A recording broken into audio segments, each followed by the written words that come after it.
Well, okay, so I was 7 years old, and I was in Tulsa, Oklahoma. And my parents, we went up, I lived in Texarkana, Texas. We drove up, it was like a road trip, a family road trip. We drove up to this deal, it was like at a big old convention center or something.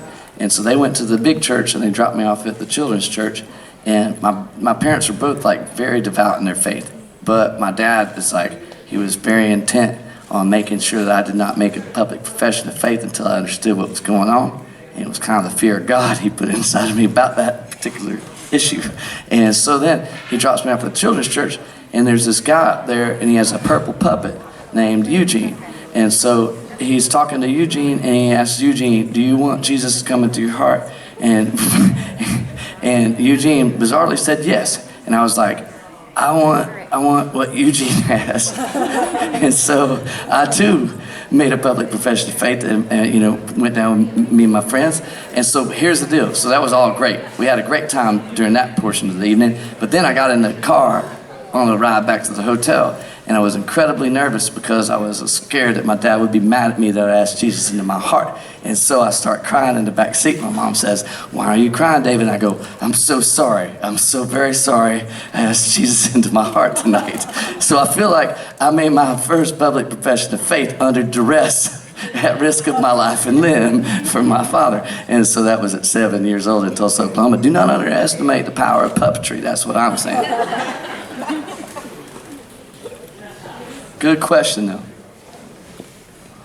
We'll just sit here in silence or take another one. I guess I'm running the thing. You seem like you have your hand up very politely. I'll go that way. When can we expect a new record from you? Oh, man. That's what I'm asking myself every day. September the 23rd is going to be a new record. I don't know if I'm supposed to say this out loud. It's going to be called American Prodigal. And it's going to be amazing. I cannot even describe to you how excited I am about it. That's the answer to the question. Yes, ma'am. Who are some of the artists that we love right now? I'm sorry, can I be retrospective and look backwards a second? What was your name? Herb. Herb? Yes. Like a thing you could eat? It's amazing. And your name is? Courtney. Courtney, your hair is lovely. Thank you. Who are some of your favorite artists that you love? Is it with a K or a C? With a C, but no Okay. you. What? With a C, but no you. Oh, wow, your parents are so creative. What was the thing that you were asking? Who are your favorite artists right now? Right now? Yeah. Oh, man. You know, Sturgill Simpson's amazing. I like him a lot. He's like old school country doing like, you know, weird things too. That's about it, I guess. What's your parents as a social worker? Do you see any parallels between what they did and what Are you stalking me or what? You tell me what? My mom's retired now though. How about that? She is having the best time of her life. She's loving life right now. She don't do nothing except like hang out with her friends and talk about how great it is to hang out with her friends. She's on Facebook way too much now. It's amazing. Too much time on her hands. But yes, go ahead. Suppose you do. what your mom did as a career and what you do? No. Man, no, she has to work. Like, I get to play music and just help people sing and hope that that does something to change the insides. She has to work. She was having to work really hard. She like worked hard. I just have a great time playing music. So no, I don't see any parallels at all. She had to work so hard. I love her so much. Yeah, no, not at all. I mean, I know what you're saying, and I could probably answer it better than that, but I refuse to. It was a good segue to try to marry worship and justice and all that stuff, but go ahead. Yeah. Are you the camera guy? I'm a camera guy. Oh, great. What's your name? What song do you listen to maybe before a show or something like that? To really I missed your name. It's Adam. Adam. Oh, wow, like the first one. What song do you listen to before a show to get you pumped up? Is there a particular song that just resonates with you that inspires you? I really don't. I don't have like a pre-show pump up thing. We do one deal. Well, here's my thing. I feel like, man, I don't know how to answer this quickly, but I think, okay, so like people get to see me for like an hour if we like have like a long time with them, or an hour and a half or whatever, but maybe like 30 minutes or whatever, and it's like, oh man, David Crowder's so amazing. He sings these songs and they're so beautiful. Well, I think I've got a lot of other minutes in the day that probably reflect more where my heart is, like the way I'm interacting with people. Like when I'm stuck in traffic, it's probably a truer reflection of where I am in my chest than it is when I'm on a platform in front of people.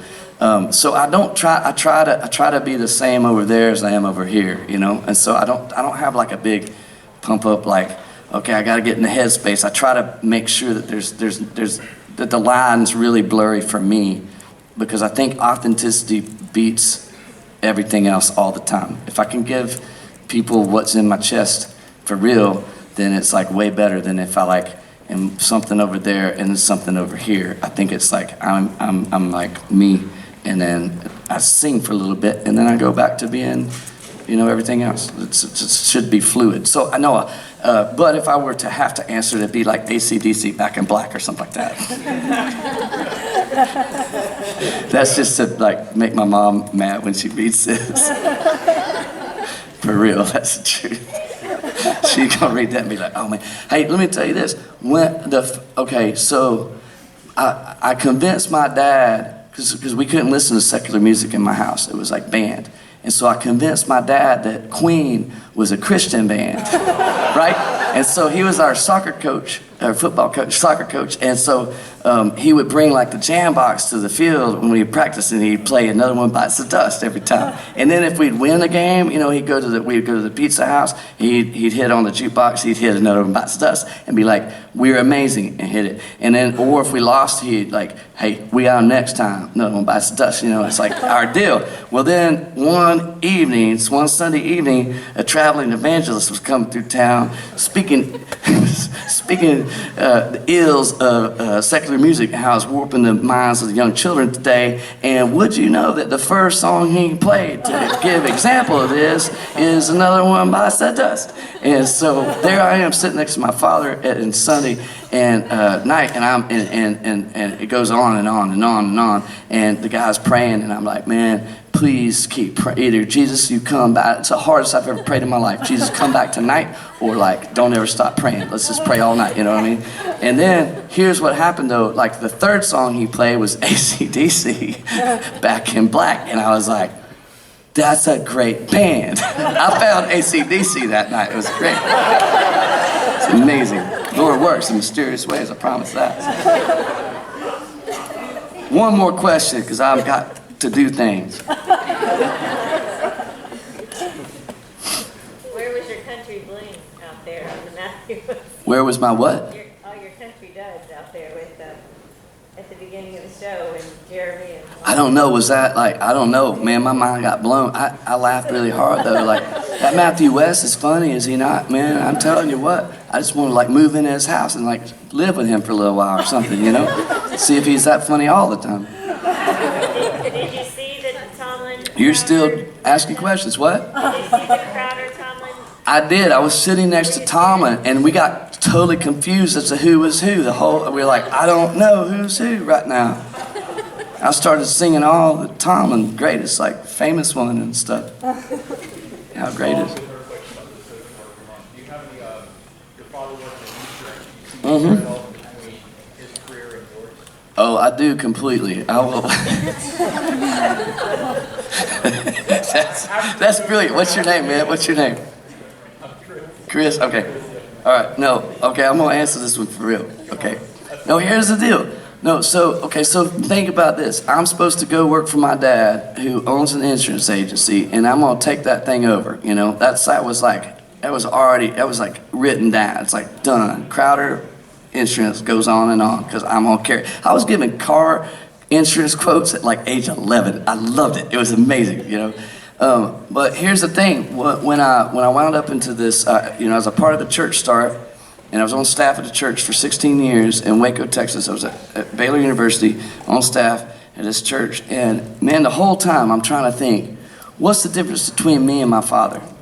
Like, what is my calling and what is his calling? Is his different than mine? Is mine different than his? Like, because I have this platform, does this make something different than, is he a priest? Is he a priest? Does he follow the priest? What's he got to do with the story of God? Does he carry the story of God like I carry the story of God?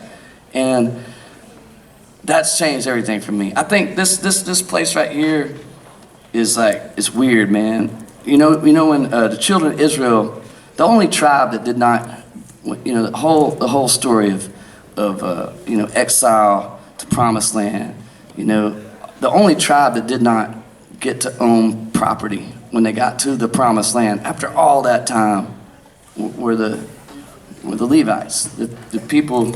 So this is not, I don't own this ground. It's not my ground. And that makes me feel great. That makes me feel really great. I think my dad has a easier time carrying the story of God than I do, because this makes it very complicated.